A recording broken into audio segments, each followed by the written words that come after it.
जय श्री कृष्ण। भगवद गीता अध्याय 2, गीता का सार, श्लोक 17वां। अविनाशी तु तत्विद्धि येन सर्वम इदं ततं विनाशम अव्यस्य अस्य न कश्चित् कर्तुम अर्हति। जो सारे शरीर में व्याप्त है उसे ही अविनाशी समझो। उस अव्यय आत्मा को नष्ट करने में कोई भी समर्थ नहीं है। तात्पर्य: इस श्लोक में संपूर्ण शरीर में व्याप्त आत्मा की प्रकृति का अधिक स्पष्ट वर्णन हुआ है। सभी लोग समझते हैं कि जो सारे शरीर में व्याप्त है वह चेतना है। प्रत्येक व्यक्ति को शरीर में किसी अंश या पूरे भाग में सुख दुख का अनुभव होता है, किंतु चेतना की यह व्याप्ति किसी के शरीर तक ही सीमित रहती है। एक शरीर के सुख तथा दुख का बोध दूसरे शरीर को नहीं हो पाता। फलतः प्रत्येक शरीर में व्यष्टि आत्मा है और इस आत्मा की उपस्थिति का लक्षण व्यष्टि चेतना द्वारा परिलक्षित होता है।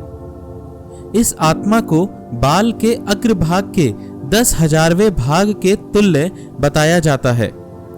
इसकी पुष्टि श्वेताश्वर उपनिषद में इस प्रकार हुई है: यदि बाल के अग्रभाग को 100 भागों में विभाजित किया जाए और फिर इनमें से प्रत्येक भाग को 100 भागों में विभाजित किया जाए तो इस तरह के प्रत्येक भाग की माप आत्मा का परिमाप है।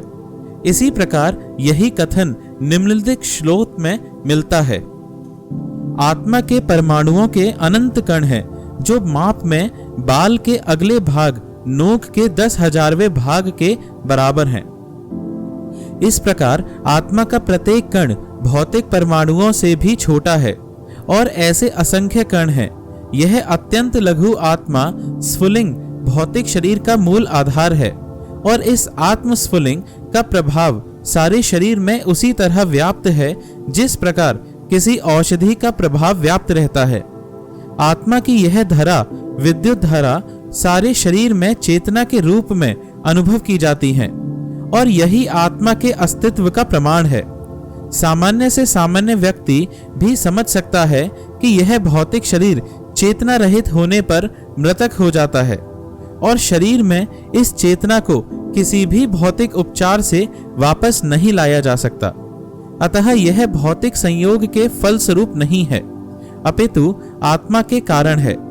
मुंडक उपनिषद में सूक्ष्म परमाण्विक आत्मा की और अधिक विवेचना हुई है। इस प्रकार है: आत्मा आकार में अणु तुल्य है जिसे पूर्ण बुद्धि के द्वारा जाना जा सकता है। यह अणु आत्मा 5 प्रकार के प्राणों में तैर रहा है: प्राण, अपान, व्यान, समान और उदान। यह हृदय के भीतर स्थित है और देहधारी जीव के पूरे शरीर में अपने प्रभाव का विस्तार करता है। जब आत्मा को 5 वायुओं के कल्मश से शुद्ध कर लिया जाता है तो इसका आध्यात्मिक प्रभाव प्रकट होता है। हठ योग का प्रयोजन विविध आसनों द्वारा उन 5 प्रकार के प्राणों को नियंत्रित करना है जो आत्मा की घेरे हुए हैं। यह योग किसी भौतिक लाभ के लिए नहीं, अपितु भौतिक आकाश में बंधन से अणु आत्मा की मुक्ति के लिए किया जाता है। इस प्रकार अणु आत्मा को सारे वैदिक साहित्य ने स्वीकारा है और प्रत्येक बुद्धिमान व्यक्ति अपने व्यवहारिक अनुभव से इसका प्रत्यक्ष अनुभव करता है। केवल मूर्ख व्यक्ति ही इस अणु आत्मा को सर्वव्यापी विष्णु तत्व के रूप में सोच सकता है। अणु आत्मा का प्रभाव पूरे शरीर में व्याप्त हो सकता है। मुंडक उपनिषद के अनुसार यह अणु आत्मा प्रत्येक जीव के हृदय में स्थित है और चूंकि भौतिक विज्ञानी इस अणु आत्मा को माप सकने में असमर्थ हैं, उसे उनमें से कुछ यह अनुभव करते हैं कि आत्मा है ही नहीं। व्यष्टि आत्मा तो निसंदेह परमात्मा के साथ साथ हृदय में है और इसीलिए शारीरिक गतियों की सारी शक्ति शरीर के इसी भाग से उद्भूत है। जो लाल रक्तगण फेफड़ों से ऑक्सीजन ले जाते हैं वे आत्मा से ही शक्ति प्राप्त करते हैं। अतः जब आत्मा इस स्थान से निकल जाता है तो रक्तोपादक संलयन फ्यूजन बंद हो जाता है। औषधि विज्ञान लाल रक्त कणों की महत्ता को स्वीकार करता है, किंतु वह यह निश्चित नहीं कर पाता कि शक्ति का स्रोत आत्मा है। जो भी हो, औषधि विज्ञान यह स्वीकार करता है कि शरीर की सारी शक्ति का उद्गम स्थल हृदय है। पूर्ण आत्मा के ऐसे अनुकरणों की तुलना सूर्य प्रकाश के कणों से की जाती है। इस सूर्य प्रकाश में असंख्य तेजोमय अणु होते हैं। इसी प्रकार परमेश्वर के अंश उनकी किरणों के परमाणु स्फुलिंग है और प्रभा या परा शक्ति कहलाते हैं। अतः चाहे कोई वैदिक ज्ञान का अनुगामी हो या आधुनिक विज्ञान का, वह शरीर में आत्मा के अस्तित्व को नकार नहीं सकता।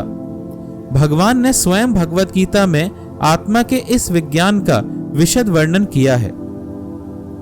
जय श्री कृष्ण।